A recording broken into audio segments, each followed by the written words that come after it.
Look at a coal map of the world, not a photograph, not an artist's impression, but an actual survey map, the kind a mining company pays for before it spends $1 breaking ground.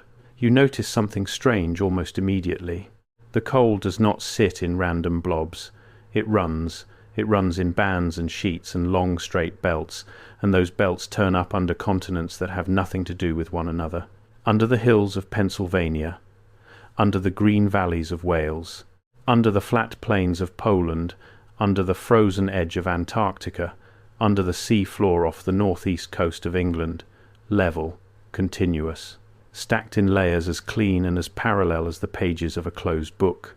And here is the question that pulls the whole thing loose. We are told that coal is a forest that fell down, rotted, and got buried. So ask yourself one very simple thing. When has a forest ever fallen in a straight line? I have to pause here for a second. Because what I just described, that is one case from a much larger pattern. There are 35 documented cases in a document I put together. Different cities, different decades, different types of evidence. Every single one follows the same sequence: discovered, documented, acquired, disappeared. I could not fit all of it into a video. It's in the pinned comment below. Find it before we continue. When has a forest ever fallen in neat, level, orderly rows? That question sounds like a joke, and the people who ask it are laughed out of the room. Stay with it anyway, because the standard answer is more interesting than either side admits. Start with the name. The whole slab of deep time that produced most of the world's best coal is called the Carboniferous. Two English geologists, William Conebeare and William Phillips, fixed that name in place in the year 1822, Carboniferous, coal-bearing. Think about what that means. An entire chapter of the planet's history, hundreds of millions of years long, is officially named after a commodity, not after a rock, not after an animal, not after a place. After a product that could be dug up and sold. The science and the market were holding hands from the very first day, and they have never really let go. Here is the story that name is attached to, told the way the textbook tells it. 300 million years ago, the land was not covered in the trees, you know. It was covered in something stranger. Giant club mosses called lepidodendron, 40 meters tall, with trunks patterned in diamond scales like the skin of a reptile. Sigillaria standing beside them in fluted columns. Calamites, horsetails the height of a house, growing in dense thickets along the water. This was not a forest of oak and pine. It was a swamp world, hot and wet and low, drowning in its own growth. Plants grew, plants died, plants fell into standing water where there was no oxygen to rot them properly. Layer settled on layer. The dead matter turned to peat, the peat got buried, and buried peat under heat and pressure and time becomes something else. First lignite, the soft brown coal. Then bituminous, the black coal that ran the factories. Then, where the earth pressed hardest, anthracite, the dense, almost metallic coal that burns clean and hot. Geologists call that whole slow-squeeze coalification, and now and then it froze a moment perfectly. Inside some seams you find coal balls, lumps where the plant tissue was mineralized before it could flatten, and you can slice one open and see the actual cells of a 300-million-year-old swamp. That is not nothing. That is a real forest, caught in the act of becoming fuel. So the mainstream is not lying to you. It has bodies, it has the plants, it has the chemistry, it has a mechanism you can watch running in a peat bog today. Hold on to that, because an honest look at this has to carry the strongest version of the ordinary story, not a straw man. But now go back to the map. And go back to the rows. Take the Pittsburgh Seam in the Appalachian coalfield of the eastern United States. It is one of the most valuable single beds of rock ever discovered by human beings, and its most famous feature is not how thick it is how far it goes. That one seam, more or less continuous, more or less the same coal, spreads across something like 11,000 square miles. 11,000. It runs under Pennsylvania and West Virginia and Ohio, one layer, holding its character across an area larger than many countries. A miner can walk that seam underground for miles, and above his head the roof stays the same, and below his boots the floor stays the same. And that contact, the place where the coal stops and the rock begins, is the detail that keeps people up at night. It is sharp, often it is a razor line. You have solid grey rock, and then, In the space of a fingernail, you have pure black coal, and then, in the space of another fingernail, solid rock again. No fade. No mixing zone where the forest floor gradually blended into mud. A clean floor, a clean roof, a level black ribbon laid perfectly between them, held flat over thousands of square miles. Now hold that against what a fallen forest actually looks like. Go to any real woodland after a storm and stand in it. The trees lie every way at once, crossed and tangled and snapped at every angle. The ground is a chaos of roots and stumps and rotting logs and leaf mush, and it grades slowly and messily into the soil beneath. It is not level, it is not sorted. It is not sharp on the top and sharp on the bottom. It is a mess. So the revisionist question sharpens. How do you get from that mess to a razor-edged sheet of near-pure carbon, flat as a table, wider than a state? Forests do not fall in rows. And yet here is the row. And the mainstream has one card to play on this that is stronger than most people who mock the seam ever bother to look at, because it is buried right under the coal. Directly beneath most seams lies a pale, soft layer the miners call the underclay, or the seat earth. And that clay is not blank. It is full of roots, fossil rootlets called stigmaria, spread through it in every direction, the exact roots of the exact club moss trees that stand as trunks elsewhere in the same rock. That matters hugely, because roots do not travel. A root fossil found in place is proof that the plant grew where you found it, that it was not rafted in from somewhere else and dumped by a passing flood, but stood, living, in that soil, sending its roots down into that clay. The underclay is the old forest floor. It is the actual soil the swamp grew in, sitting right where it should be, directly under the peat it went on to produce, to the geologist that seals the case. The coal grew in place, on its own ground, and the flatness of the seam is just the flatness of the swamp it grew in. The revisionist has to answer the roots, and the roots are hard to answer. The mainstream has more than roots to offer, though, and to be fair, we have to hear that out too. The next answer is called the cyclothem. When geologists mapped these coal regions carefully, they found the seams were not alone. Each coal seam sits inside a repeating stack. Sandstone, then shale, then a bed of limestone full of sea creatures, then the underclay, then the coal, then back up through shale and limestone again. The same sequence over and over, sometimes dozens of times in one cliff. The reading is that the sea rose and fell, again and again, across millions of years.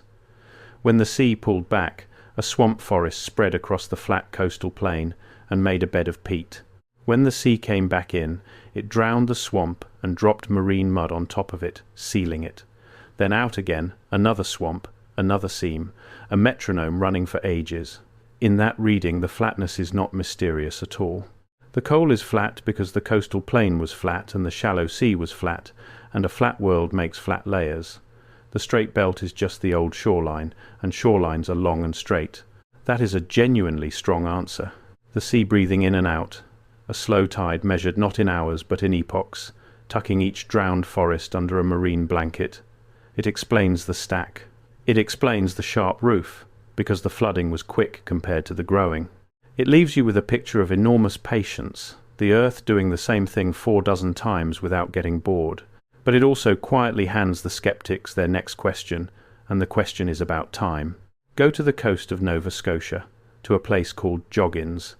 There, along the Bay of Fundy, the highest tides in the world scrub the cliff clean twice a day and expose the rock face fresh.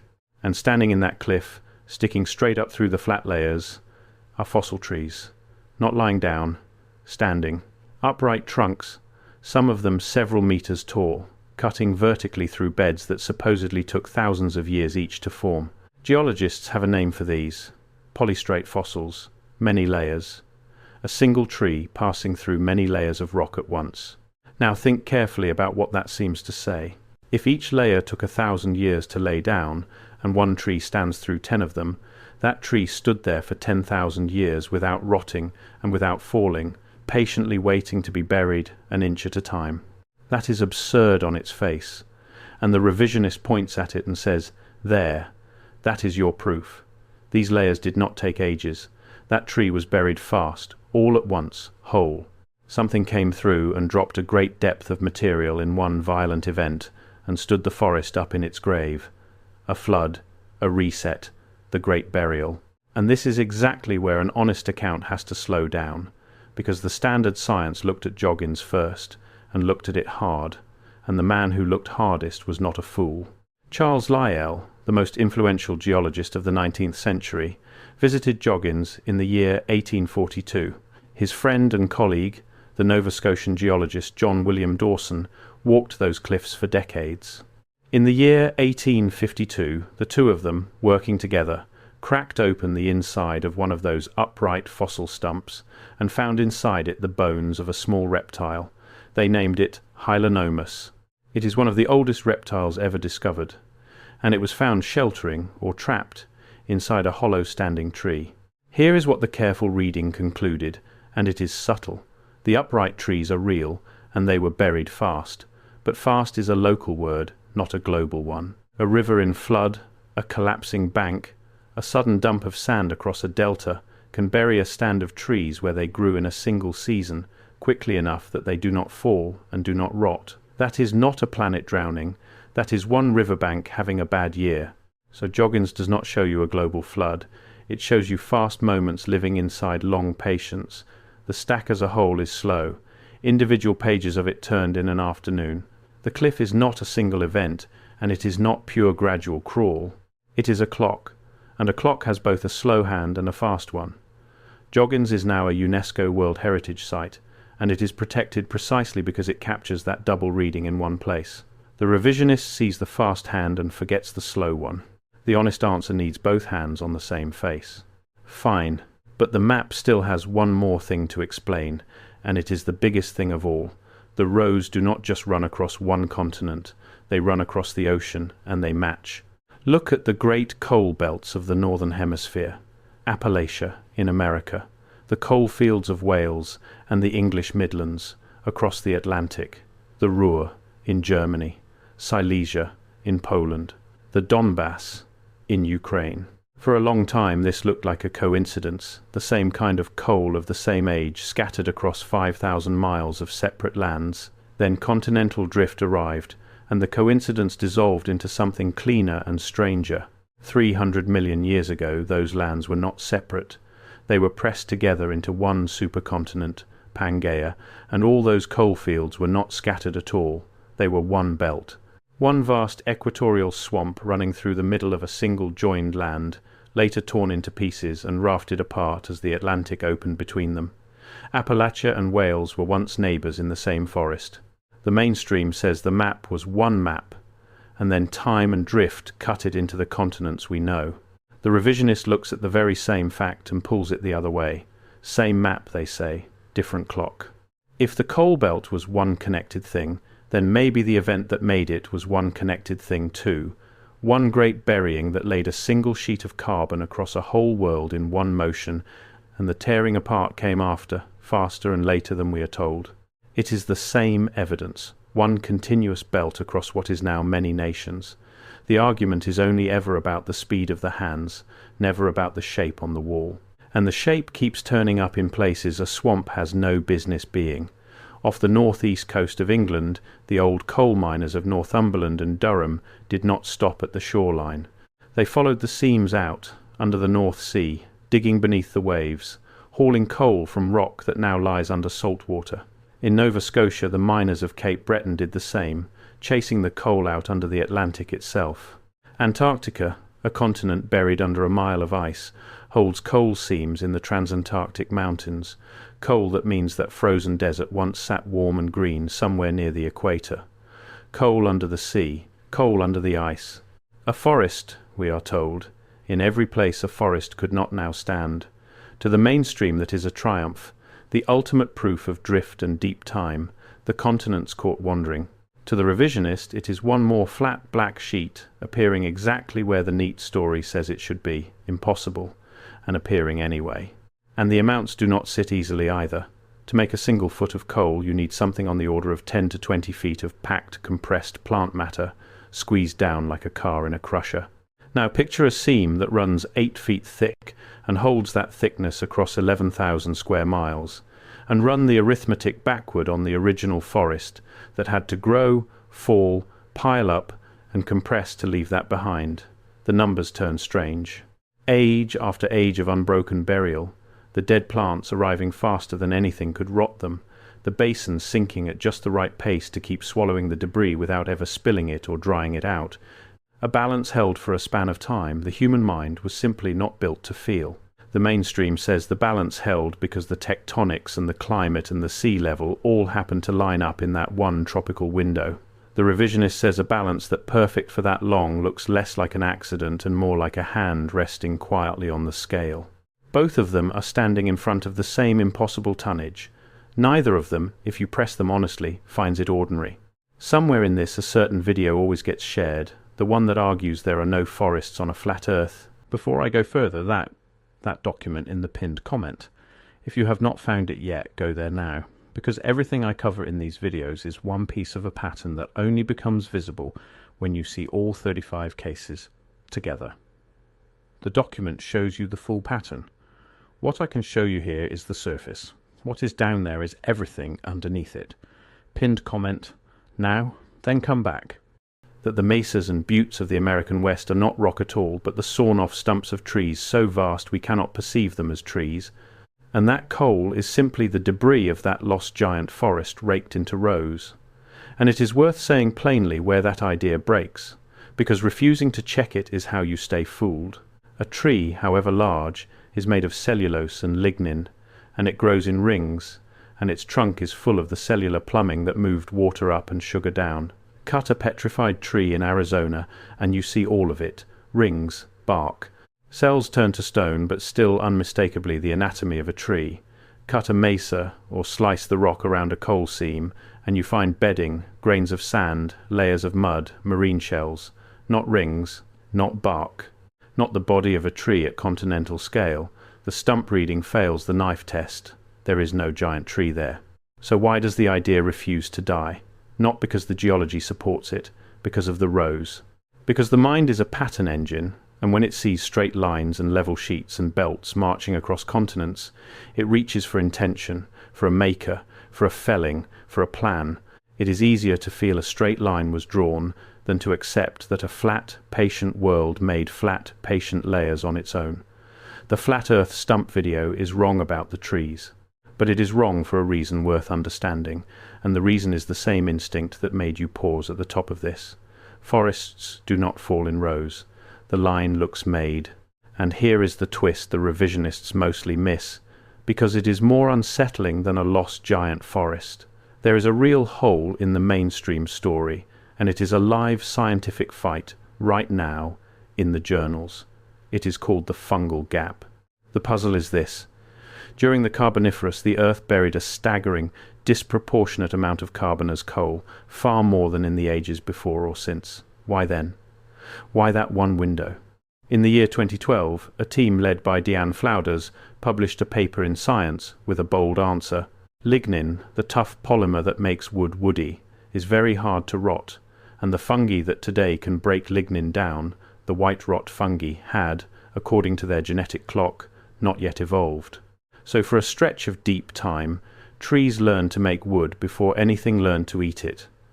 Wood fell and did not rot, because nothing yet knew how. It just piled up, age after age, and got buried, and became coal.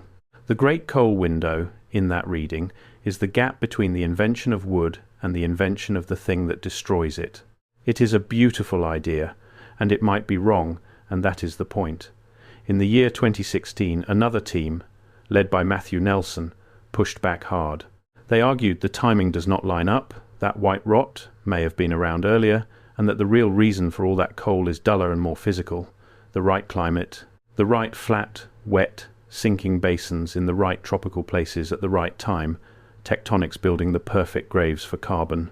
The fight is not settled, and notice what that means. Even the professionals, using every tool they have, do not fully agree on why the coal window opened when it did. There is genuine mystery in the rock. The revisionist is right that a mystery exists. He is just usually reaching for the wrong one.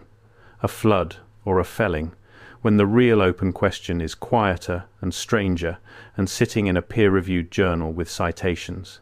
Now leave the how, because the how is honestly still half open. Follow the money instead, because the money was never in doubt for a single day, and the money is where the straight lines really do get drawn by human hands. Coal is not priced the way you would price a forest. It is priced by heat. Every seam gets sampled, and the sample gets burned in a lab, and the lab measures its rank, how much energy per pound, how much ash, how much sulfur, lignite low, bituminous higher, anthracite at the top. The Earth's own pressure and heat, working over ages, decided the grade, and the market simply reads the Earth's decision and sets a number to it. Geology becomes a banker. The depth of burial, the squeeze of a mountain building far away and long ago, is converted directly into dollars per ton. The straightest line in this whole story is not in the rock. It is the line from the assay report to the invoice. And to sell the ground you first have to map it. And mapping the ground was always the same act as pricing it. The geological surveys of the 19th century, the men with hammers walking the hills, were not neutral scholars satisfying curiosity. They were the advance guard of capital. A survey map that shows where the Pittsburgh seam runs is a treasure map, and it tells an investor 1,000 miles away exactly where to buy and exactly what to pay. To name the strata was to price the strata. The Carboniferous was named after a commodity because naming and selling were the same motion. Then comes the cruelest straight line of all, the one drawn through the deed. In the Appalachian coal country, there was an instrument called the broad form deed. A land agent would come to a farming family that had lived on a ridge for generations and offer to buy, not the land, but the minerals under it. Just the coal, they would say. You keep your farm, you keep your house. We only want what is far below. The family, cash poor and paper naive, would sign, and decades later they would learn what the fine print meant. The deed did not just sell the coal. It sold the right to get the coal by whatever means the company chose, including tearing the surface off entirely. Whole mountains that families thought they still owned were stripped to the bone by right of a signature a grandfather had made for pennies. The people on top owned the top in name only. The straight line of the seam had become a straight line through a family's future. It took until the 1980s, and a constitutional amendment passed by the voters of Kentucky, to finally break the broad form deed's power to destroy the surface without the owner's consent. That is how long the line held. And the people who dug the coal lived inside another kind of enclosure, the company town.